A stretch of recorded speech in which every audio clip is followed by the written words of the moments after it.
শেষবারের মতো দেখছিলেন এবং এবং সত্যি তো সারা জীবনের মতো আর আর তার বাবাকে দেখতে পাবে না, প্রিয়াঙ্কা তার স্বামীকে পাবে না, মা তার সন্তানকে দেখতে পাবে না।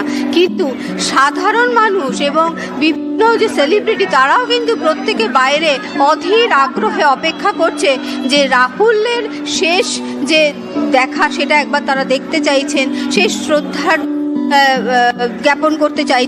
এবং তার সাথে সাথে কিন্তু মঞ্জিরা ভুললে চলবে না, সেই প্রশ্ন কিন্তু সকলের মনে আনাগোনা করছে এবং এই প্রশ্ন বোঝা যাচ্ছে যে তারা সকলেই চাইছে যে সঠিকভাবে যেন পুলিশি তদন্ত হয় এই রাহুলের এই মৃত্যুর। কারণ তারা প্রত্যেকেই বলছে যে আমরা প্রত্যেকেই আর্টিস্ট এবং তারা বিভিন্ন জায়গায় সকলের মনে এখনো পর্যন্ত ঘুরে যাচ্ছে যে একটা মৃত্যু এবং তার যে প্রশ্নগুলো, হাজার প্রশ্নগুলো উঠে গেল, তার উত্তর কোথায়, এখনো উত্তর অধরা। আমি সায়ন্তর কাছে যাই। সায়ন্ত, পোস্টমর্টম রিপোর্ট আমাদের সামনে এসেছে এখনো পর্যন্ত, তাহলে এটা পরিষ্কার যে শ্বেতা এবং রাহুল তারা সমুদ্রে ছিলেন, শুটিং কি তখন চলছিল, পড়ে গিয়েছিলেন তারা, শ্বেতাকে উদ্ধার করা গেল, রাহুলকে কেন উদ্ধার করা গেল না?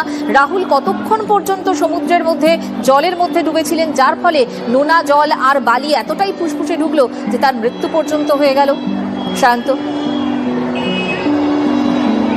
একদমই। তোমাকে আরো একটা বিষয় যুক্ত করি এর সঙ্গে, চিকিৎসকরা পোস্টমর্টম করার সময় আরো একটি তথ্য দিয়েছে যে দীর্ঘক্ষণ জলে ডুবে থাকার জন্যই কিন্তু শ্বাসনালীতে নোনা জল এবং বালি ঢুকেছে, স্বল্পক্ষণ ডুবে থাকলে কিন্তু এটা হয় না। অর্থাৎ রাহুল পড়ে যাওয়ার পর যে দীর্ঘক্ষণ সেই চোরা বালিতে আটকে পড়েছিলেন তা কিন্তু এই পোস্টমর্টমের প্রাথমিক রিপোর্টেই প্রমাণ করছে।